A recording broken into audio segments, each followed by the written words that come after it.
when wild stallion Tempest defies every trainer. Silas Granger's last hope arrives in the form of Alma Rivera, a horse whisperer with her own scars. But can she tame not just the stallion but her own fear of staying? Before we get into the story, comment below where in the world you are watching from today. The morning sun beat down on Stone Hollow Ranch as Silas Granger wiped the sweat from his brow. At 30 years old, he'd been running this place alone since his father's heart attack took him 2 years ago. The ranch was everything to him, every fence post, every acre of grazing land, every animal. But right now, one particular animal was causing him more trouble than all the others combined. "He's gone wild again," said Pete, Silas's oldest ranch hand, pointing toward the corral where the massive black stallion was kicking up dust and snorting. "Broke another gate, nearly took Jake's arm off." Silas sighed, his weathered face showing the strain of weeks trying to tame the horse they'd named Tempest. The name fit. The stallion was pure muscle and fury, with eyes that seemed to burn with some inner fire. "We need to call someone," Pete said, keeping his distance from the corral. "Someone who knows wild horses." "We've had 3 trainers already," Silas replied, his voice low and gruff. None of them could get within 10 feet of him. "Well, my niece knows someone," Pete offered. "Says she's got a special way with difficult animals, especially horses." Silas looked skeptical. He didn't believe in horse whisperers or any of that nonsense. He believed in hard work and patience, but patience was running thin with Tempest. "What's her name?" "Alma Rivera." 3 days later, a beat-up blue pickup truck with Arizona plates pulled into the long driveway of Stone Hollow Ranch. Silas watched from the porch as a young woman stepped out. She wasn't what he expected. She was small, maybe 5'4", with long dark hair tied back in a simple ponytail. She wore worn jeans, dusty boots, and a plain button-up shirt. No fancy equipment, no assistant, just her and a small duffel bag. As she approached, Silas noticed her eyes dark and cautious, like someone who'd seen too much too young. "Mr. Granger?" she asked, her voice steady but quiet. "Silas," he corrected, extending his hand. "You must be Alma." She nodded, taking his hand briefly. Her grip was firm, her palm calloused from work. "Pete tells me you've got a wild one," she said, getting straight to business. "That's putting it mildly," Silas replied, leading her toward the corral. "Tempest nearly killed my last trainer. We found him wild in the mountains 3 months ago. No brand, no signs of previous human contact." Alma listened silently as they walked. She didn't ask questions, didn't offer premature solutions. Silas appreciated that. He'd had enough of talkers who couldn't deliver. When they reached the corral, Tempest was at the far end, his black coat gleaming in the sunlight. The moment he sensed their presence, he reared up, nostrils flaring. "He's beautiful," Alma said. "Softly, he's dangerous," Silas countered. Alma stood quietly watching the horse. Minutes passed. Silas shifted uncomfortably, but Alma remained still, her eyes never leaving Tempest. "Has he eaten today?" she finally asked. "Not much. He won't let anyone near him long enough to feed him properly." Alma nodded. "I'd like to sit with him for a while, alone." Silas frowned. "That's not safe." "Nothing about him is safe right now," she replied simply, "but I need to understand him." There was something in her calm certainty that made Silas hesitate to argue. Against his better judgment, he nodded. "I'll be right over there if you need help," he said, pointing to the nearby fence. That Silas walked away. He glanced back to see Alma sitting cross-legged on the ground just outside the corral, her back straight, her eyes on Tempest. The horse pawed the ground nervously, but didn't charge. For 2 hours, Alma sat there, barely moving. Occasionally she'd speak in a low voice that Silas couldn't quite hear. The ranch hands walked by, casting curious glances. Pete shook his head, muttering about wasted time. But Silas stayed, watching, waiting. As the afternoon shadows lengthened, Alma finally stood up. Tempest, who had gradually moved closer over the hours, snorted and backed away. "I'd like to try something," she said to Silas, who'd been pretending to fix a fence nearby. "Can you bring me an apple?" When he returned with the fruit, Alma took it without a word and opened the gates to the corral. Before Silas could stop her, she was inside. "Wait," he started, moving quickly toward her. She held up her hand, stopping him. "Stay there, please." Tempest immediately began running in circles, kicking up dirt, his powerful body a blur of motion. Silas's heart raced, ready to jump in and pull Alma out. But she stood perfectly still, the apple in her outstretched palm. Minutes that felt like hours passed. Finally, Tempest slowed. He snorted, tossed his head, then to Silas's astonishment, took a cautious step toward Alma. She didn't move, didn't speak, just waited. Another step, then another, until the magnificent creature was standing, just feet away from her, nostrils flaring, eyes wary but curious. Alma didn't reach for him. She waited until, unbelievably, Tempest stretched his neck forward and took the apple from her hand as the horse backed away to eat. Alma slowly turned and walked out of the corral, closing the gate behind her. Her face showed no triumph, no excitement, just a quiet satisfaction. Silas stared at her, then at Tempest, then back at her. "How did you do that?" he he asked, his voice barely above a whisper. She shrugged. I just showed him I wasn't a threat. But everyone's tried that. For weeks, everyone wanted something from him, she replied. I just let him be. Silas stood silent, studying this strange woman who had accomplished in hours what he couldn't in months. You'll stay, he asked abruptly. To help with him, Alma hesitated. I don't usually stay in one place long. I'll pay you well, Silas added quickly. And we've got a cabin you can use. It's small, but it's private. She looked back at Tempest, who was watching her from across the corral. 2 weeks, she said finally. I can give you 2 weeks. The cabin was indeed small, just one room with a kitchenette, a bed, and a tiny bathroom. But it was clean, and the window looked out over rolling hills that reminded Alma of places she'd loved and left. She unpacked her few belongings, setting a framed photo of her mother on the bedside table. Maria Rivera had been gone 5 years now, but Alma still talked to her every day in her mind, especially when she was about to start a new job. What do you think, Mama? Should I trust these people? But she knew the answer. She always did. Trust came hard and left easy in her experience. 26 years of life had taught her that much. A knock at the door interrupted her thoughts. It was Silas, holding a plate covered with aluminum foil. Thought you might be hungry, he said awkwardly. It's just pot roast and potatoes, nothing fancy. Alma took the plate, surprised by the gesture. Thank you, you didn't have to do that. It's no trouble, Rosa. Our cook always makes too much. He shifted his weight, clearly uncomfortable with small talk. Breakfast is at 6 in the main house, if you want to join us, or you can cook here. I stocked the fridge with some basics. Alma nodded. I'll be up at dawn to see Tempest. Is that it? All right. You can see him whenever you want, Silas replied. Just be careful. She smiled slightly. I always am. After he left, Alma ate the pot roast, which was surprisingly good, and sat on the small porch, watching the stars come out.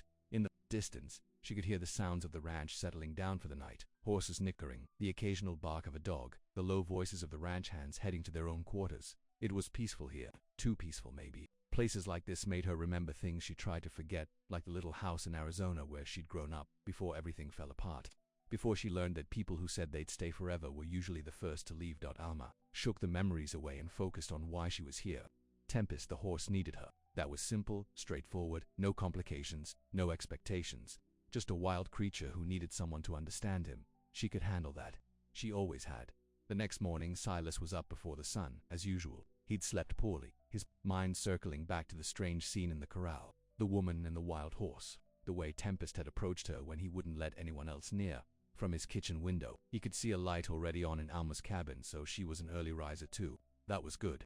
It showed dedication. By the time he'd finished his coffee, he spotted her slender figure walking toward the corral, a small bag slung over her shoulder. Without thinking too much about why, he grabbed his hat and followed.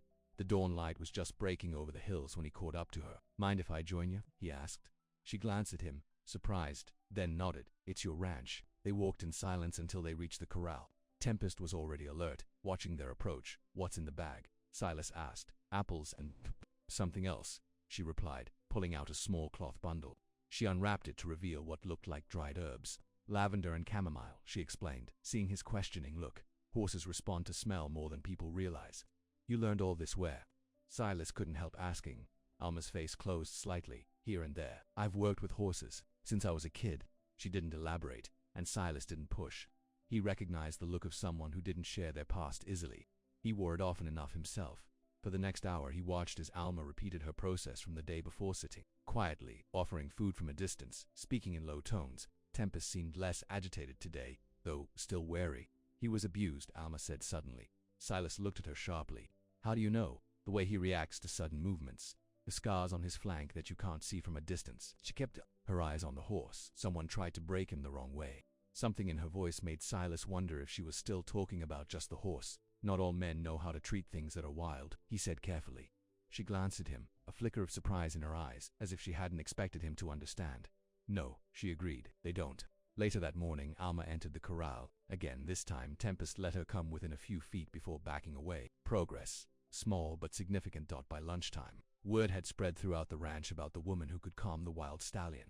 The hands found excuses to walk by the corral, pretending not to stare. Silas found himself irritated by their curiosity. Don't you all have work to do? He snapped, sending them scurrying. Alma smiled slightly. It's okay. People are always curious about things they don't understand. Is that what this is? Silas asked. Something people don't understand? She shrugged. It's not magic, if that's what you're asking.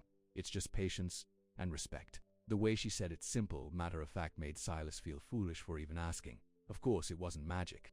He didn't believe in such things anyway, so why did it feel like something extraordinary was happening right in front of him? Days passed in a steady rhythm. Each morning Alma would work with Tempest, gradually getting closer, speaking to him in that low, calm voice. Each afternoon, she'd rest, then return in the evening for another session. Silas found reasons to be nearby, fixing fences that didn't need fixing, checking troughs that had already been filled. He told himself he was just being cautious, making sure she was safe, but the truth was, he was fascinated not just by her way with Tempest, but by Alma herself. She was a contradiction, gentle with animals but guarded with people, willing to sit for hours with a dangerous horse but quick to retreat when ranch hands tried to make conversation. And there was something in her eyes, a sadness, a wariness, tugged at something inside him. One evening, about a week after her arrival, Silas brought dinner to her cabin again. This time, she invited him to stay and eat with her on the small porch. "Tempest let me touch his neck today," she said as they ate. "It's a big step." Silas nodded. "I saw. From the barn," he added quickly, not wanting her to think he'd been watching. On purpose, they ate in silence for a while, the cooling evening air filled with the sounds of cicadas. "How long have you had this place?" Alma finally asked. "All my life," Silas replied. "It was my father's before me, and his father's before that. You never wanted to leave." "See other places?" He considered the question. No one had asked him that in a long time. Once he admitted, "When I was younger, I thought about college, maybe engineering." He shrugged. "But then my father got sick, and the ranch needed someone." Alma nodded, understanding in her eyes. "Responsibilities have a way of choosing our paths for us." "What about you?" Silas asked. "You said you don't stay in one place long." She looked out at the darkening hills. "I go where I'm needed. When the work is done, I move on." "That sounds lonely," Silas said before he could stop himself. Her eyes met his, defensive at first, then softening slightly. "Sometimes, but it's simpler that way." "Simpler than what?" "Than staying. Expecting things. Being disappointed when they don't work out." The honesty in her answer caught him off guard. Before he could respond, she stood up, taking their empty plates. "It's getting late," she said, effectively ending the conversation. "And I want to check on Tempest once more before bed." Silas nodded, recognizing the dismissal. "Of course, thank you for the company." As he walked back to the main house, he replayed their conversation in his mind. "I go where I'm needed. When the work is done, I move on." Something about those words bothered him, though he couldn't quite say why. In the distance, he could see the outline of Alma walking toward the corral, her slender figure silhouetted against the last light of day. She moved with purpose, with certainty. Silas wondered what it would take to make a woman like that want to stay in one place, to stay here with him. The thought came unbidden, surprising in its clarity. He pushed it away quickly. He barely knew her, and besides, she'd made it clear when the work was done, she'd be gone. Just like all the other experts and trainers who passed through Stone Hollow Ranch. But somehow, Silas knew Alma Rivera wasn't like the others. Not at all. The second week of Alma's stay at Stone Hollow Ranch brought steady progress with Tempest. By Wednesday, she could stand beside him, running her hands along his powerful neck while he remained calm. By Friday, she had a bridle on him, not to control him, she explained to Silas, but to help him get used to the feel of it. "He's learning to trust again," she said one morning as they watched Tempest trot around the corral. No longer running in panicked circles but moving with purpose, occasionally looking toward Alma as if for reassurance. "You make it look so easy," Silas replied, leaning against the fence. "We spend months trying to get through to him." Alma shook her head. "It's not about getting through to him. It's about letting him come to you." She paused, watching the stallion. "Animals know when you're trying to change them, they resist, and people don't." She glanced at him, surprised by the question. "People are worse. They pretend to change while staying exactly the same." The bitterness in her voice made Silas curious, but before he could ask more, Pete approached with news about a broken fence line on the north side of the property. "Gotta check it out," Silas said, reluctant to leave. "You'll be okay here." Alma nodded, already turning her attention back to Tempest. "We'll be fine." That afternoon, dark clouds rolled in over the mountains, bringing the threat of a spring storm. Silas and 3 ranch hands worked quickly to repair the fence before the rain hit, but they were only halfway done when the first heavy drops began to fall. "Finish up tomorrow," Silas shouted over the rising wind. Everyone back to the ranch.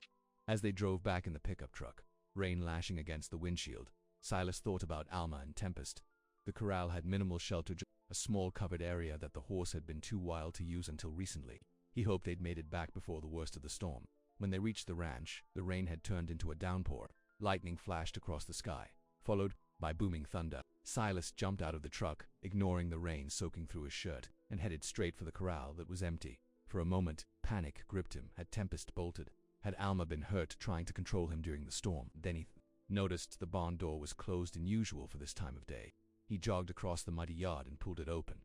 Inside, in the largest stall, stood Tempest, and beside him, Sitting calmly on a bale of hay was Alma. She had a book open on her lap, and she seemed to be reading aloud to the horse. She looked up when Silas entered, her expression changing from peaceful to concerned when she saw his drenched state. "You're soaked," she said, setting the book aside. "And you're reading to a horse," he replied, unable to keep the amazement from his voice. A small smile touched her lips. "He likes the sound of voices. It calms him." She stood up, brushing hay from her jeans. "I brought him in when I saw the storm coming, and he just followed you into the barn." She nodded. He didn't want to at first, but sometimes the fear of a new place is less than the fear of what's behind you. The way she said it made Silas wonder, again, if she was talking about more than just the horse. "You should get dry," Alma said, gesturing to his wet clothes. "I can stay with him until the storm passes." Silas knew he should go change, check on the rest of the ranch, make sure everything was secure for the night. But he found himself pulling up another bale of hay instead, sitting down a respectful distance from her.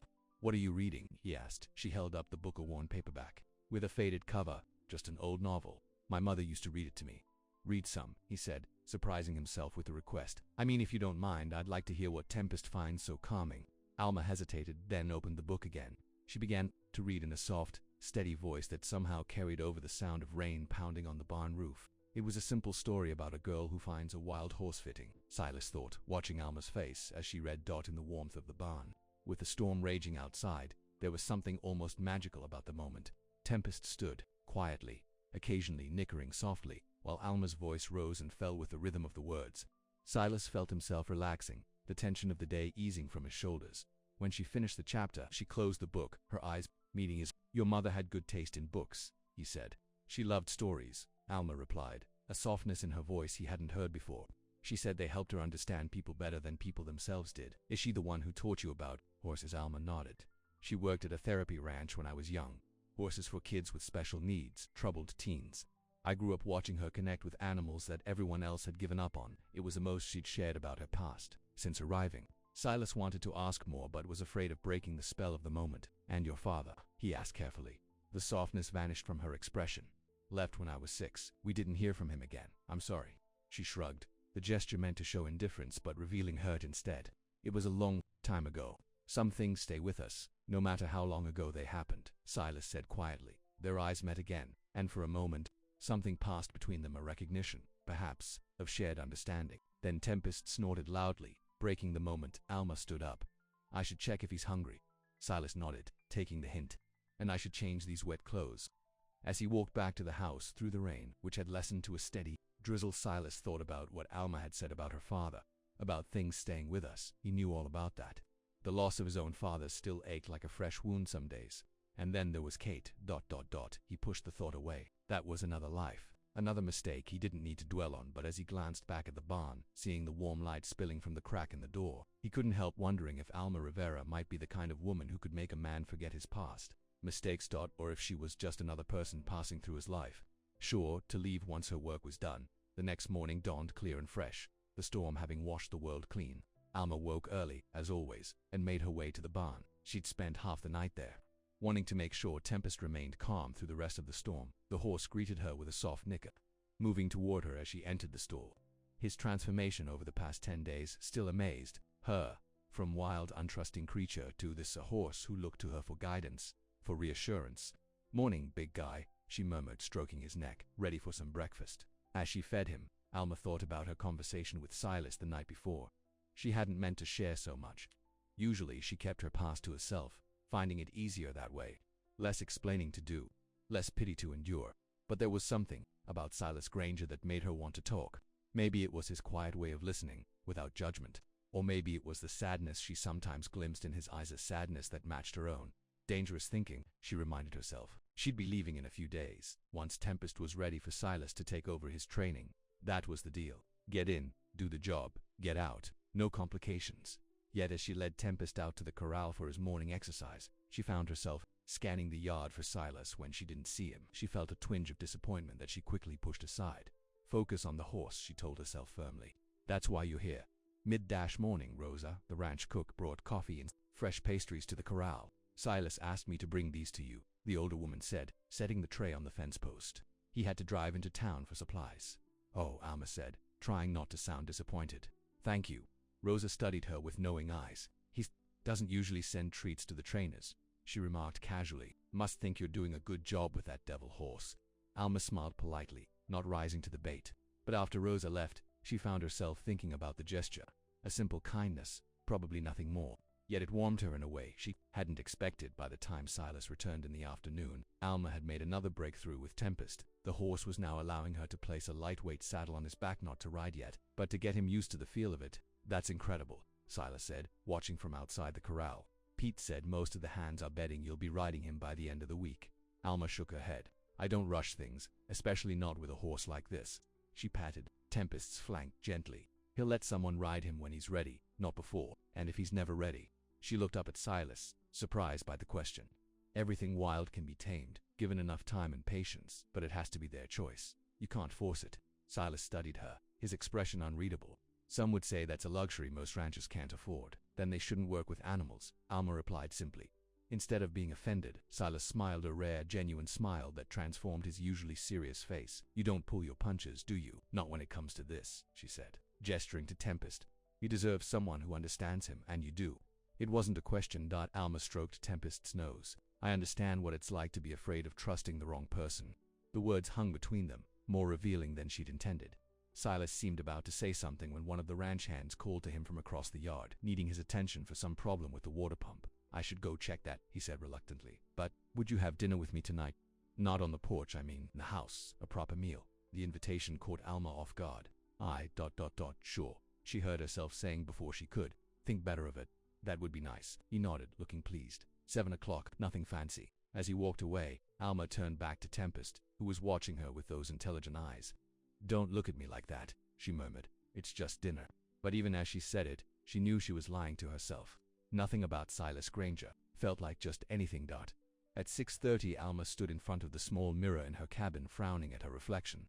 She'd brought exactly 3 outfits to Stone Hollow Ranch: work clothes, more work clothes, and a slightly nicer shirt for when she met with clients. She hadn't expected to need anything else. She settled on the nicer shirt, a simple blue button-up that her mother had always said brought out her eyes, with her least worn jeans, her hair, usually in a practical ponytail. She left down the dark waves falling past her shoulders. It's just dinner, she reminded her reflection. But her stomach fluttered with something that felt uncomfortably like nerves. At precisely 7 o'clock, she knocked on the door of the main house. Silas opened it immediately, as if he'd been waiting nearby. He'd changed too. She noticed dark jeans and a crisp white shirt that made his tanned skin look even darker. You look nice, he said, his eyes taking her in with appreciation. So, do you? She replied, feeling suddenly shy. I'm not used to seeing you without hay or mud on your clothes. He laughed, stepping back to let her in. Special occasion. The inside of the house was simpler than she'd expected for a successful ranch owner, comfortable but not showy, with well-worn furniture and family photos on the walls. It felt lived in, genuine, like Silas himself. I hope you like steak, he said, leading her to the dining room where the table was already set. It's about the only thing I can cook without Rosa's help. Steak is perfect, she assured him. Dinner was surprisingly easy. The awkwardness Alma had feared never materialized. Instead, conversation flowed naturally as they talked about the ranch, about horses, about the storm the night before.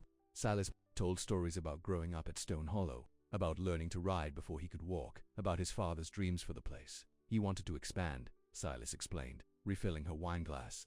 By the Henderson property next door, double-hour grazing land. He was negotiating the deal when he had his heart attack. And you, Alma asked, do you want to expand to? Silas considered the question. I used to thought bigger meant better. He shook his head.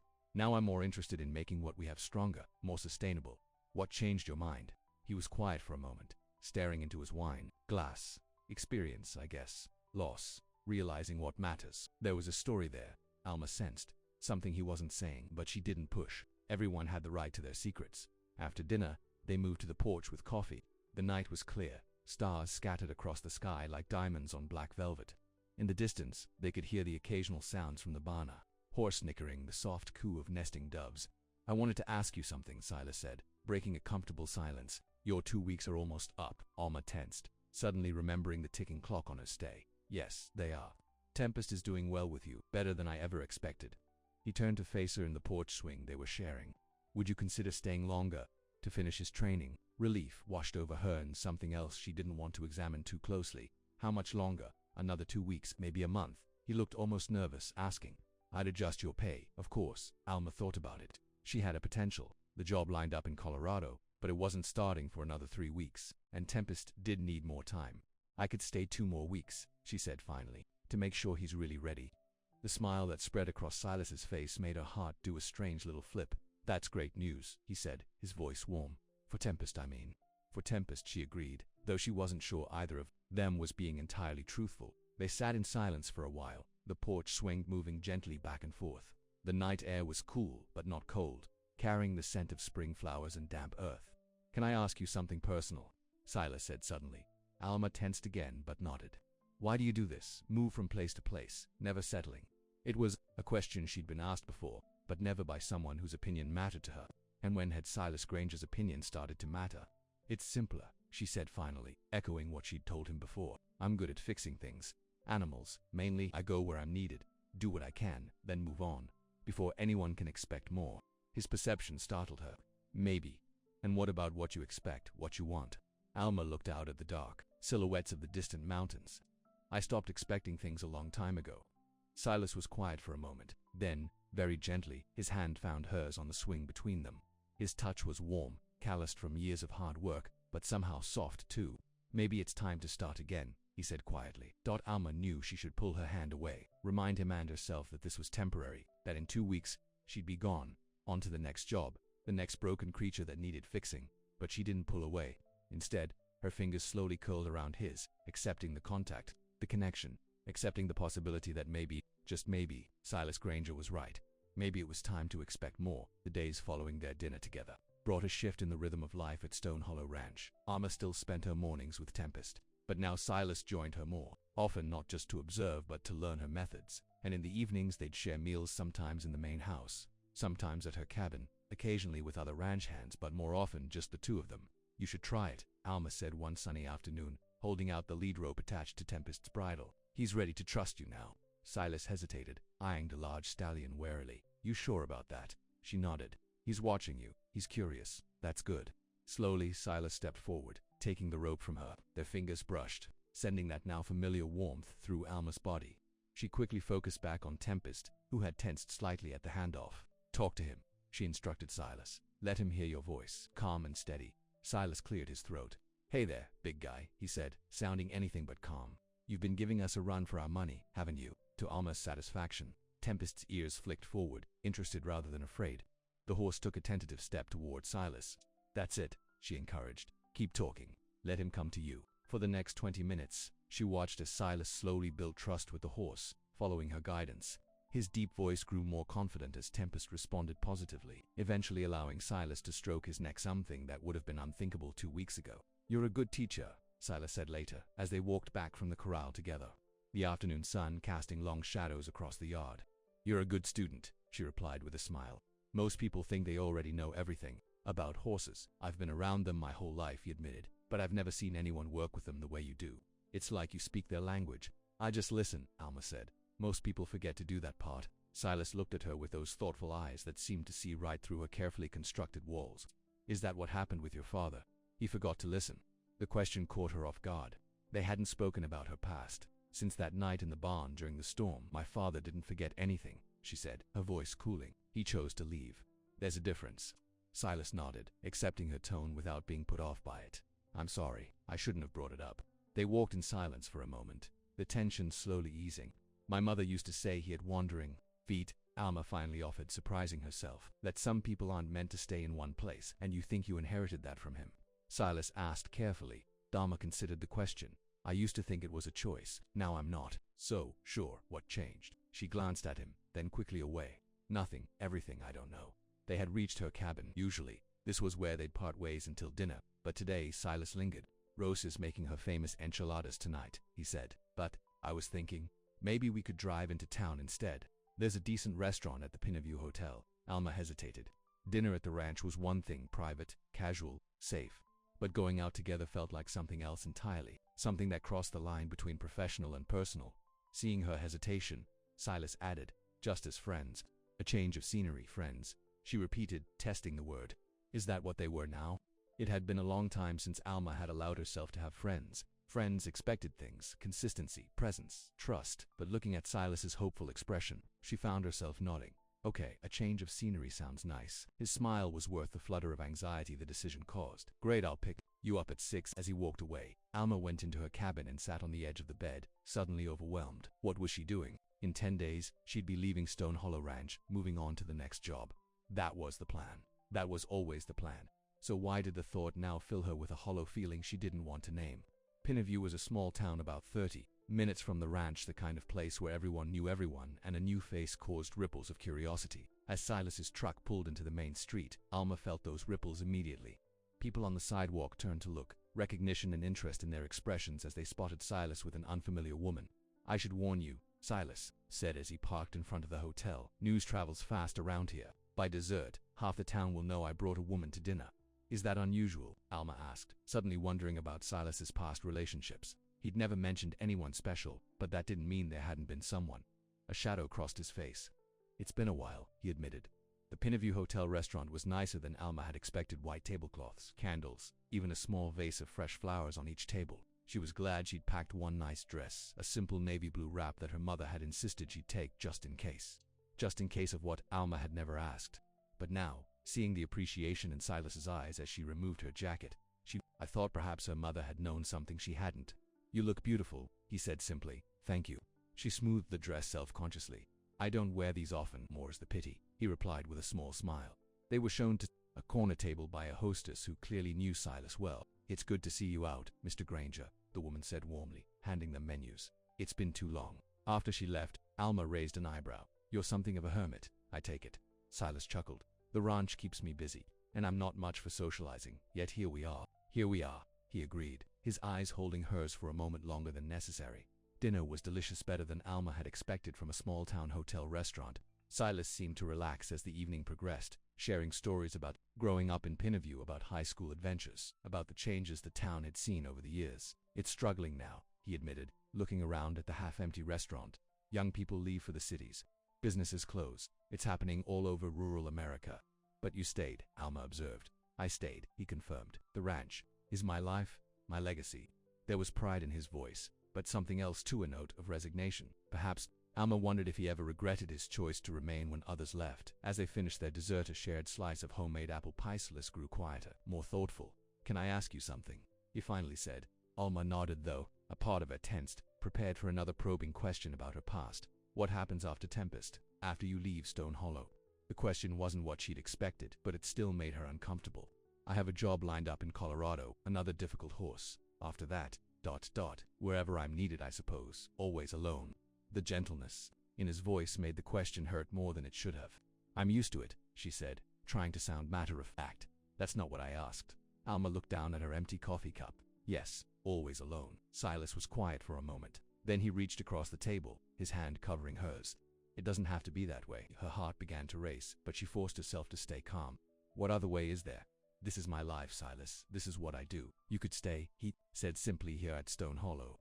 She pulled her hand away, suddenly feeling trapped. As what? Your horse trainer. Your hired help. As whatever you want to be, he replied, his voice still gentle but his eyes intense. Partner, friend, more. The choice would be yours. Alma stood up abruptly. I need some air. Without waiting for his response, she walked quickly through the restaurant and out the front door of the hotel. The night air was cool on her flushed face. The small-town street quiet except for the distant sound of a radio playing in one of the shops still open. She heard the door open behind her but didn't turn around. I'm sorry, Silas said, staying a respectful distance away. I shouldn't have sprung that on you. No, you shouldn't have, she agreed, wrapping her arms around herself. I came here to do a job, Silas, to help with Tempest, not to ... Not for this, I know, he said quietly, and I didn't plan for this either. But these past couple of weeks ... Getting to know you, he trailed off, seeming to struggle for words. Alma finally turned to face him. In the soft glow of the street lamps, his expression was open, vulnerable in a way she'd never seen before. I care about you, Alma, he said simply. More than I expected to. More than I've cared about anyone in a long time. The sincerity in his voice made her throat tight. You barely know me. I know enough, he insisted. I know you're kind and patient. I know you're strong but gentle. I know you understand broken things because you've been broken too. His words hit too close to home. You don't know what you're talking about, she said sharply. Don't I? He took a step closer. You run because you're afraid of being left again, like your father left. But what if someone wanted to run with you, or better yet, give you a reason to stay? Tears pricked at Alma's eyes. Stop, Alma. Take me back to the ranch. she said, cutting him off. Please. The drive back was silent, heavy with unspoken words. Alma stared out the window at the dark landscape, trying to make sense of the storm of emotions inside her. Anger at Silas for pushing, fear at how close his words had come to truths she'd never admitted aloud, and underneath it all, a longing, so powerful it terrified her when they reached her cabin. She got out of the truck quickly, needing to escape the confines of the vehicle and the man beside her. Alma, Silas said, rolling down his window as she walked away. I'm sorry, I didn't mean to upset you. She paused, her back to him. Good night, Silas. Inside the cabin, she changed out of her dress with trembling hands, hanging it carefully as if that small act of normalcy could restore order to her chaotic thoughts. Then she sat on the edge of the bed, just as she had earlier that day, and finally let the tears come. She cried for her father, who had walked away without looking back, for her mother, who had loved her fiercely but couldn't fill the void his absence left, for all the places she'd been but never belonged, and for Silas Granger, who looked at her like she was something precious, something worth keeping. That was the most frightening thing of all. Morning came with a clarity Alma hadn't expected. She'd spent half the night tossing and turning, replaying the dinner, the conversation, the drive home. But as she watched the sun rise over the hills, casting golden light across the land, a decision crystallized in her mind. She would finish her work with Tempest. She would fulfill her contract, and then she would leave as planned. As always, it was safer that way for everyone. She dressed quickly and headed to the corral earlier than usual, hoping to avoid seeing Silas until she felt more in control of her emotions. Tempest greeted her with a soft nicker, coming to the fence as she approached. At least you're predictable, she murmured, stroking his nose. For the next hour, she worked with the horse, focusing on getting him comfortable with the saddle. He was making good progress, no longer flinching when she tightened the girth, no longer trying to bite when she adjusted the stirrups. You're almost ready, she told him, running her hand along his powerful neck. Another week, maybe less, and someone will be able to ride you. Will that someone be you? Alma turned to find Silas standing by the gate, 2 coffee mugs in his hands. He looked tired, like he hadn't slept much either. That's the plan, she said, keeping her voice neutral. If he's ready before I leave. Silas nodded, offering her one of the mugs through the fence, peace offering. She hesitated, then took it. Thank you. They stood in awkward silence for a moment, the events of the previous night hanging between them like a physical presence. About last night, they both started at the same time, then stopped. You first, Silas said. Alma took a deep breath. I overreacted. I'm sorry. He shook his head. No, I pushed too hard. Asked for too much too soon. It's not that, she said, finding it hard to meet his eyes. It's just ... I don't know how to do this, Silas. How to be what you want me to be. I don't want you to be anything but yourself, he replied gently. That's enough. More than enough. She looked up at him then, searching his face for signs of deception, of hidden agendas. But all she saw was that same open honesty that had drawn her to him from the beginning. I'm still leaving in 10 days, she said, needing to make that clear. I know, he replied, though something in his eyes suggested he hadn't given up hope that might change. But we have 10 days. Let's not waste them arguing. It was a reasonable request, a reprieve of sorts. Alma nodded slowly. Okay, he echoed, a small smile touching his lips. Now, are you going to let me in, or do I have to drink my coffee out here like a stranger? The tension between them eased slightly as she opened the gate.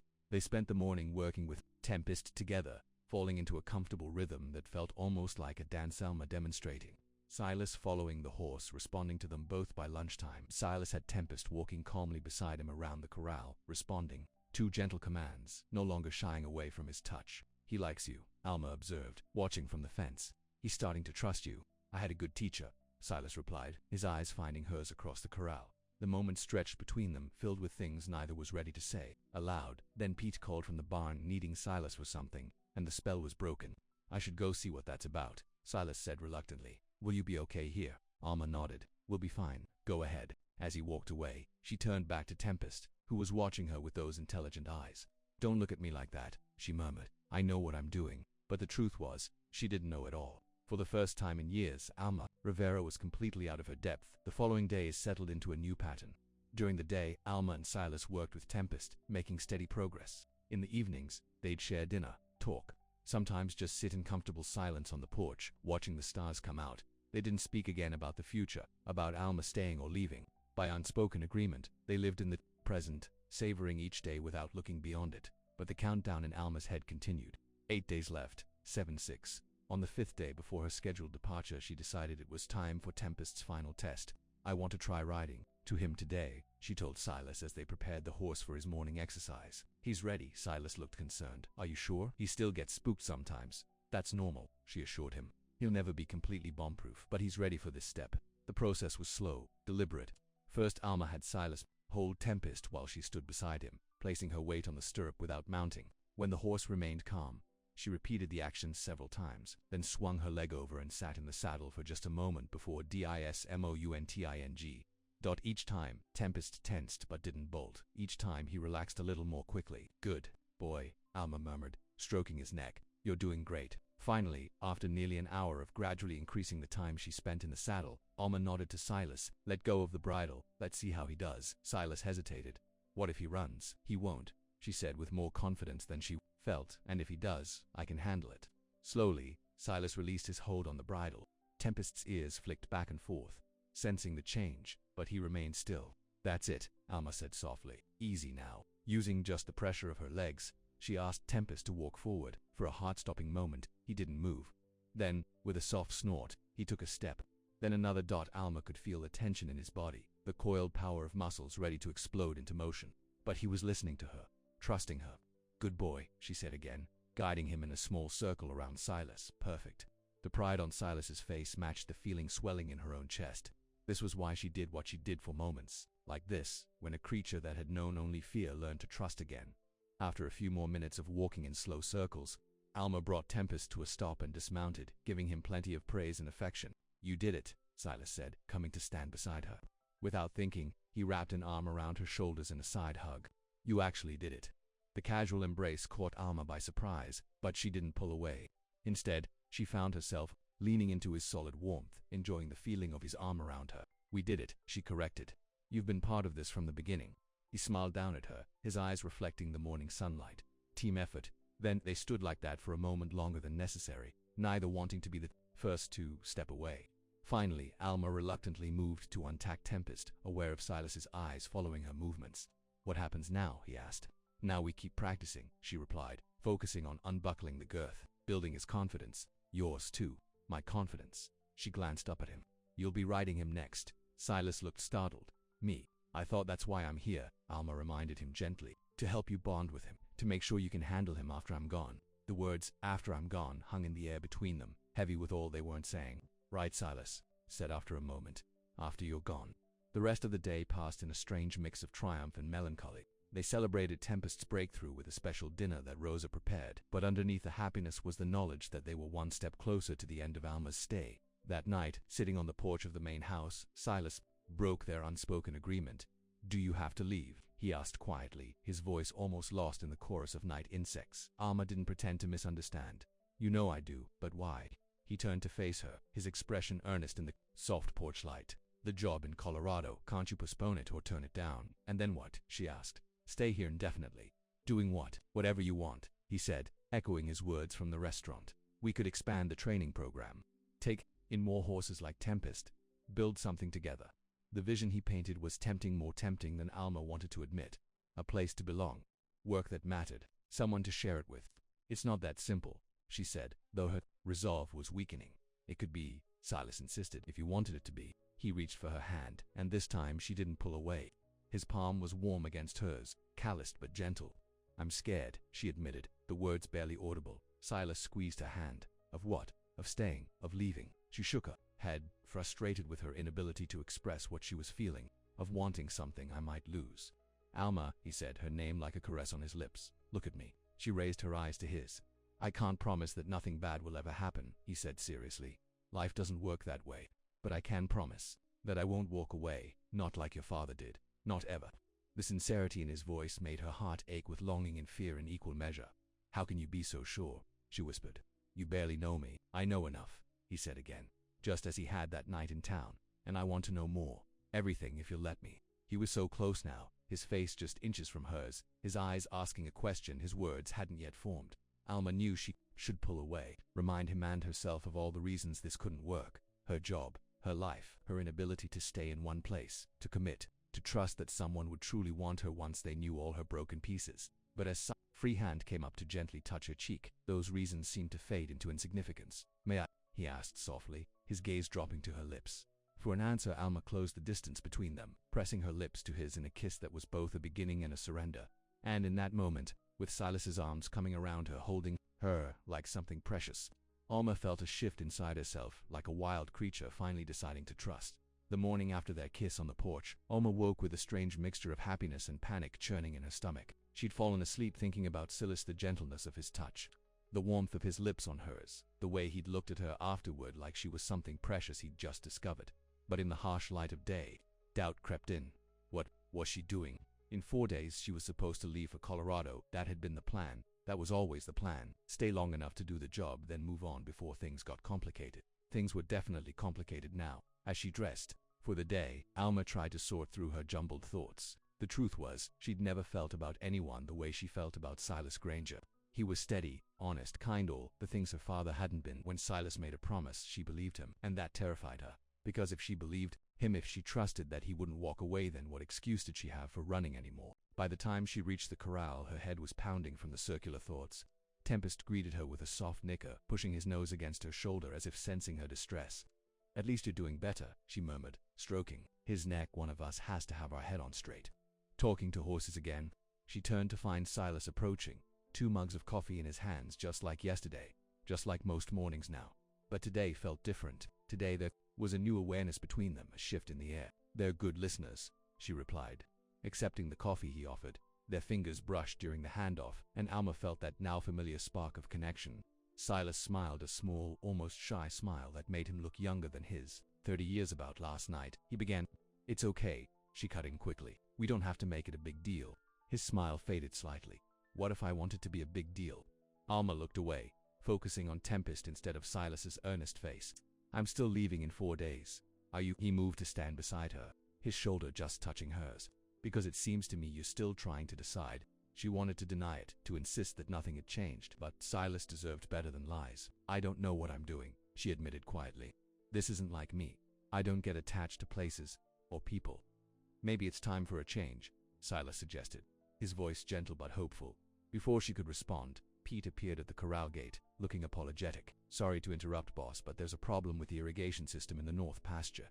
The whole field's flooding." Silas sighed. "I'll be right there." He turned back to Alma. "We'll finish this conversation later." She nodded, relieved and disappointed at the same time. Later, as he walked away with Pete, Alma turned her attention to Tempest, grateful for the distraction of work. Today, they would try riding outside the corral for the first time, a big step for a horse who'd been wild just weeks ago, leading him through the gate. Alma spoke to him softly, reassuring him as they moved into the open space of the yard. Tempest's ears flicked nervously, his body tense but not panicked. "That's it," she encouraged. "Nothing to worry about. Same as always, just different scenery." When she felt him relax slightly, she mounted carefully, giving him time to adjust to her weight. Then, with gentle pressure from her legs, she asked him to walk forward. Tempest responded beautifully, moving with cautious steps at first, then with more confidence as they circled the yard. Alma's chest swelled with pride. This magnificent creature, once so wild and afraid, now trusted her enough to carry her. She guided him toward the open field beyond the ranch buildings, wanting to test his reaction to a larger space. Tempest hesitated at the transition from yard to field, but moved forward at her encouragement. They were about 50 yards into the field when a tractor started up in the distance. The sudden noise spooked Tempest, who reared up, nearly unseating Alma. She held on, speaking calmly despite her racing heart. "Easy, boy, easy. It's just a tractor, nothing to fear." But Tempest wasn't listening anymore. Fear had taken over, erasing weeks of careful training in an instant. He reared again, then bolted, running blindly across the field with Alma clinging to his back. She knew better than to pull hard on the reins. That would only panic him more. Instead, she tried to steer him in a wide circle, gradually slowing him down. But Tempest was beyond reasoning. His powerful body charged forward, heading straight for a fence line in the distance. Alma saw it coming but couldn't stop him. At the last moment, she made a split-second decision and threw herself from the saddle, hitting the ground hard as Tempest leaped over the fence and continued running. Pain shot through her left arm as she rolled to a stop. She lay still for a moment, catching her breath, assessing the damage. Nothing felt broken, but her shoulder throbbed, and she could feel blood trickling from a cut on her cheek slowly. She pushed herself up to sitting, wincing at the movement. In the distance, she could see Tempest still running, his black form growing smaller as he headed for the hills. Alma Silas's voice came from behind her, panic clear in his tone. She turned to see him running across the field toward her, his face pale with fear. "I'm okay," she called, though she wasn't entirely sure that was true, just bruised. He reached her side, dropping to his knees beside her. "Jesus, Alma, I saw you fall." His hands hovered over her, afraid to touch and cause more pain. "Don't move, I'll call for help." "No need," she insisted, trying to stand. "Really, I'm fine, just sore." Silas supported her as she got to her feet, his arm gentle around her waist. You're bleeding. It's just a scratch. She looked in the direction Tempest had disappeared. He's gone. I'm sorry, Silas. I thought he was ready. Forget the horse, Silas said firmly. He'll come back when he's hungry. I'm worried about you. The genuine concern in his voice made Alma's throat tight. When was the last time someone had worried about her like this? Her mother, maybe, before she got sick, but no one since then. Let's get you back to the house, Silas said, still supporting her though she could walk on her own. Rosa can look at that cut. She let him guide her back across the field. Too shaken to argue, the warmth of his body beside hers was comforting. Steadying. At the main house, Rosa fussed over her, cleaning the cut on her cheek and insisting she take some pain medicine for her shoulder. Through it all, Silas hovered nearby, his worried eyes never leaving her. I should go look for Tempest, Alma said once Rosa had finished her ministrations. He could hurt himself out there. Pete and Jake are already looking, Silas told her. You need to rest. I'm fine, she insisted, standing up to prove her point. But a wave of dizziness hit her and she swayed slightly. Silas was beside her instantly, his arm around her again. Couch, now doctor's orders. You're not a doctor, she grumbled, but allowed him to lead her to the comfortable sofa in the living room. No, but I know a stubborn woman when I see one, he replied, the worry in his eyes softening with affection. Please, Alma, just rest for a while. She sighed, settling onto the couch. 1 hour. Then I'm going to help look for Tempest. Deal. He pulled an Afghan from the back of the couch and draped it over her legs. Can I get you anything? Water, tea? Just sit with me. The request slipped out before she could think better of it. Silas looked surprised but pleased. He sat beside her, leaving a respectful distance between them. I really am sorry about Tempest, Alma said after a moment. I should have been more careful. It wasn't your fault, Silas assured her. These things happen with horses, especially ones with his history. You've done amazing work with him, but now he's gone, and you're back to square one. Silas shook his head. He's not gone. Like I said, he'll come back when he's hungry. Probably be waiting at the gate by morning. You sound awfully sure of that because of you, he said simply. You've given him a reason to trust people. To come home. The parallel wasn't lost on Alma. She looked away, unable to hold his gaze. What if he doesn't, though? She asked quietly. What if he decides it's safer to be wild again? Silas was quiet for a moment. Then, gently, he took her hand. Then we'll go find him, together, and start over if we have to. The we in his statement hung in the air between them. I'm still leaving in 4 days, Alma said, but her voice lacked conviction even to her own ears. Silas squeezed her hand. Are you? She didn't answer. True to Silas's prediction, Tempest returned the next morning. Pete found him grazing near the fence line as if nothing had happened. The horse allowed himself to be caught without struggle and led back to the corral, where he immediately went to the water trough as if he'd just been out for a pleasant walk. Told you, Silas said as they watched from the fence. He knows where home is now. Alma nodded, relief washing through her. Her shoulders still ached from the fall, but seeing Tempest safe eased a different kind of pain. He needs a few days to settle again, she said. No riding until he's ready. No riding for you at all until that shoulder heals, Silas countered. Firmly, she opened her mouth to argue, then closed it again. He was right, and they both knew it. Fine, she conceded, but I can still work with him from the ground. Silas looked like he wanted to argue further but nodded instead. Just take it easy, okay, for my sake, if not your own. The genuine worry in his voice made something warm unfurl in Alma's chest. She wasn't used to someone caring about her well-being this way, putting her needs above their own convenience. It was both comforting and terrifying. The next few days passed in a strange limbo. Alma worked with Tempest each morning, rebuilding the trust that had been shaken by the incident in the field. Silas joined her when he could, but spring was a busy time on the ranch, and problems with the irrigation system kept him occupied elsewhere for much of the day. In the evenings they'd share dinner, talk about their days, sometimes watch an old movie on the small TV in the main house. It felt domestic, comfortable, like a glimpse into a life Alma had never thought possible for herself, and all the while, the countdown continued in her head. 3 days. 2 days. 1. On the night before her scheduled departure, Alma sat on the porch of her cabin, watching the sun set over the hills. Her duffel bag was packed, sitting by the door, ready for morning. The job in Colorado was still waiting. She'd called to confirm just that afternoon. Everything was set for her to leave, just as she'd planned from the beginning. So why did I thought fill her with such emptiness? The sound of footsteps made her look up. Silas approached, carrying a small package wrapped in simple brown paper. Mind if I join you? He asked, his voice carefully neutral. She nodded, making room on the step beside her. He sat down, leaving a small space between them that felt more significant than it was. I brought you something, he said, holding out the package. A going-away gift or ... just a gift, depending. Alma took it, surprised by the weight of it. You didn't have to get me anything I wanted to. He gestured to the package. Open it. Carefully, she unwrapped the paper to reveal a beautiful leather-bound journal. The cover was soft, worn-looking, with her initials airing bossed in the corner. It was my mother's, Silas explained. She used to say that writing things down helped her make sense of them when her thoughts got too tangled. Alma ran her fingers over the initials, touched beyond words. Silas, I can't take this. It's too personal. That's why I want you to have it, he said simply. Something personal. Something that matters, like you. She looked up at him, her heart pounding. I don't know what to say. You don't have to say anything, he assured her. It's yours either way, either way. He took a deep breath as if steeling himself. Whether you stay or go, no pressure, no expectations, just ... A piece of me to take with you, if that's what you decide. The sun had almost disappeared behind the hills, now painting the sky in shades of pink and gold. In the fading light, Silas's face was open, vulnerable, offering everything without demanding anything in return. Why? Alma asked, her voice barely above a whisper. Why me? Why now? He considered the question seriously. I've been alone a long time, he finally said, after Kate left my ex-fiancée. He clarified, seeing Alma's questioning look. She couldn't handle ranch life. Said it was too isolated, too much work, not enough excitement. He shrugged. She wasn't wrong, but it broke something in me when she left. Made me think maybe I wasn't meant to share this life with anyone. Alma listened, understanding better than he knew. Hadn't she told herself the same thing after so many temporary connections? But then you showed up, Silas continued, a small smile touching his lips, with your quiet strength and your way with wild things. And suddenly, I could imagine sharing it all again. The good days and the hard ones, the sunrises and the storms. He met her eyes directly. I could imagine it with you, Alma, only you. The honesty in his voice, in his eyes, made her own throat tight with emotion. I'm scared, she admitted, echoing what she'd told him days ago on his porch. I've never stayed anywhere. Never belonged anywhere, not since my mother died. You could belong here, he said gently, if you wanted to. And if it doesn't work out, if I'm not what you think I am, if you... She stopped, unable to voice her deepest fear. If I leave, he finished for her, I won't. That's a promise. But I understand why it's hard for you to believe that. He reached out slowly, giving her time to pull away, and tucked a strand of hair behind her ear. His touch was gentle, reverent. I'm not asking for forever right now, he said. Just for a chance. Stay another month.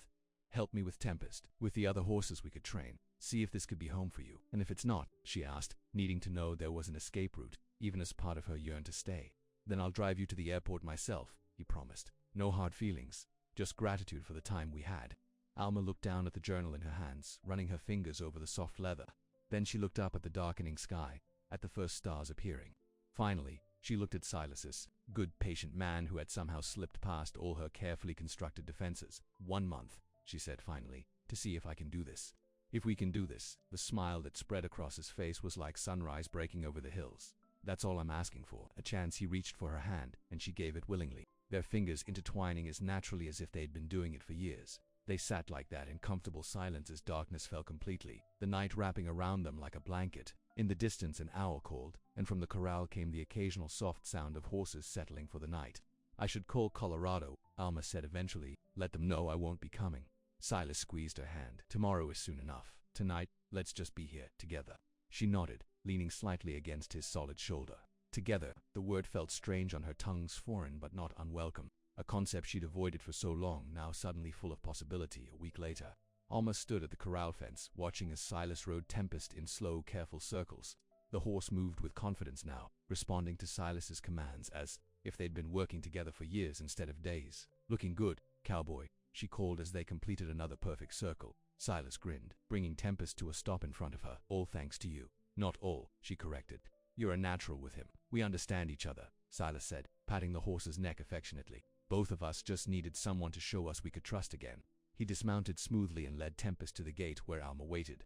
As he secured the latch behind them, his free hand found hers, a gesture that had become familiar in the past week. I was thinking, he said as they walked toward the barn together, Tempest following calmly behind. We should celebrate. Celebrate what? Your first week of staying, he replied with a smile. And Tempest's progress. 2 big achievements worth marking, don't you think?